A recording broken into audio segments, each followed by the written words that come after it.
नमस्कार, कोमल नेटके YouTube channel तुमच्या सर्वांचे स्वागत आहे. तर आज आहे गुढीपाडवा. गुढीपाडवा निमित्त तुमच्या आणि तुमच्या परिवाराला हार्दिक हार्दिक शुभेच्छा. तर आज गुढीपाडवा निमित्त मी खूप सारं व्हिडिओमध्ये काय काय टाकलेलं आहे ते तुम्ही नक्की पुढे बघा आणि स्किप न करता व्हिडिओ बघा आणि लाईक कमेंट शेअर नक्की करा. तर गुढीपाडव्याला मी गुढीला उभारली का नाही ते पण बघा आणि नाही का निवदासाठी मी काय ठेवले ते पण नक्की बघा आणि कसं वाटलं माझा हा व्हिडिओ ते पण कमेंट करून नक्की सांगा. तर स्किप न करता फुल वॉच करा हा व्हिडिओ. तर पुढे बघा चला. मळते पीठ मळून घेते म्हणजे कसं पटक्यास पुऱ्या पण होतील आणि मग सगळा स्वयंपाक झाला का मग आवरायला पण मोकळी होईल मी. कारण की मला ना स्वयंपाक म्हणजे साडी घालून कोणतंच स्वयंपाक पण नाही आणि काम पण जमत नाही, म्हणून मी ना आधी सगळं काम आवरून घेते. मग निवांत झाले ना मग स्वतःच आवरत असते, कारण की मला काम ठेवून आहे ना जमत नाही आवरायला. म्हणून तर म्हणलं चला आधी ना पुऱ्या करून घेऊ. कारण की पोळ्या आहे ना, पोळ्या कोणी खात पण नाही आणि शक्यतो उन्हाळा आहे ना, तर उन्हाळ्यामुळे आहे ना शक्यतो पोळ्या जात पण नाही. आणि दुपारच्या वेळेस जेवायला आहे ना नको बोलतात सगळे पोळ्या, कारण की होळीच्या टायमाला आहे ना पोळ्या तशाच पडल्या होत्या आणि खाल्ल्या पण नाही कोणी. त्याच्यामुळे यावेळेस म्हणले चला मस्तपैकी ना पुरी, खीर आणि बटाट्याची भाजी बनवूया. तर म्हणलं चला आता पहिला गुढी तर आपली उभारून झालेलीच आहे, देवपूजा पण झालेली आहे. म्हणलं चला आता आहे ना पोळ्या करून घेऊ. तर मी पीठ मळते. मग तुम्ही पाहिलं असेल पीठ मळून झाले, कढाई पण ठेवली गॅसवर कढाई तापण्यासाठी आणि आता तेल पण तापूस तर मी तो पुऱ्या पण काढून घेते, लाटून घेते, कारण की पटपट होतील. कारण की काम लवकर आवरायचं आहे ना, भरपूर काम आहेत ना त्याच्यामुळे.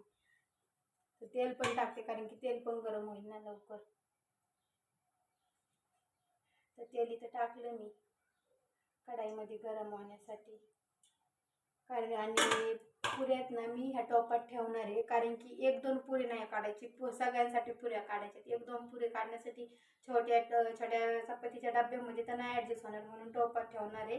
कारण की पुऱ्या त्याच्यामध्ये चांगल्या राहतील, म्हणजे संध्याकाळपर्यंत पण पुऱ्या व्यवस्थित राहतील, त्या हिशोबाने मी त्याच्यात ठेवणार आहे. तर मी आता पटपट पुऱ्या लाटून घेते. चला तर आता तेल पण तापत आले, पटपट लवकर पुऱ्या करून घेते, म्हणजे कसं पुढचं पण काम आहे ना तर आवरायला लवकर.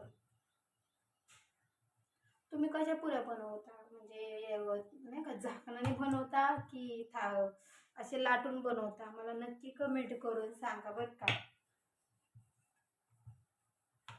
आपल्याला भरपूर कामे आहेत ना त्याच्यामुळे. तर चला तर मी पुऱ्या बनवते.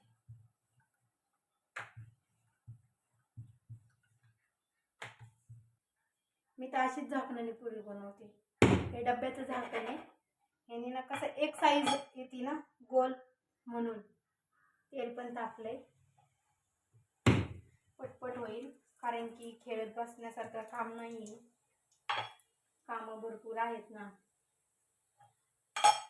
डब्याच्या झाकणाने का करते, कारण की ना तुम्ही हसत असताना पण तसं काही नाहीये, कारण की एक साईज येते पुऱ्याची आणि खायला पण मस्त वाटतं. आणि ते पुऱ्या एकसारख्या असल्या ना तर छान वाटतं. लाटून कसं एक लहान एक मोठी होती ना, त्याच्यामुळे मी कधी पण आहे ना डब्याच्या झाकणानेच पुरी कट करत असते.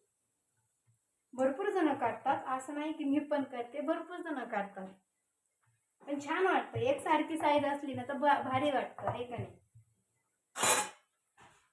हँडल करायचं म्हणलं ना खूप अवघड असतं बघा.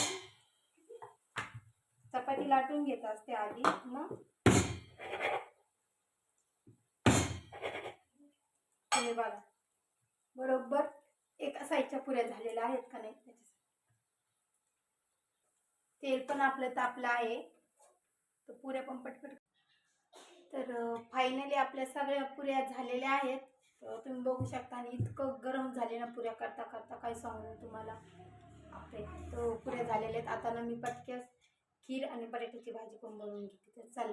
तर बटाटे पण इथं कापून घेतलेत. आता बटाट्याची चटणी पण करते पटपट लवकर. बटाट्याची चटणी पण इथं करून घेते. कढीपत्ता आमच्या झाडाचा कढीपत्ता आहे, इथं बटाट्याची चटणी पण लवकर चटणी करून घेतली.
फायनली मी इथे अशी रेडी होते. सगळं काम आवरल्याच्या नंतर मग मी इथे आवरलं, साडी बिडी मस्त आवरून घेतलं. मग सगळं स्वयंपाक झाल्याच्या नंतर इथे देवाला नैवेद्य दाखवला. देवाला नैवेद्य दाखवल्याच्या नंतर मग इथे गुढीला पण नैवेद्य दाखवला आणि मग आम्ही सर्वांनी इथे पाया पडून घेतलं.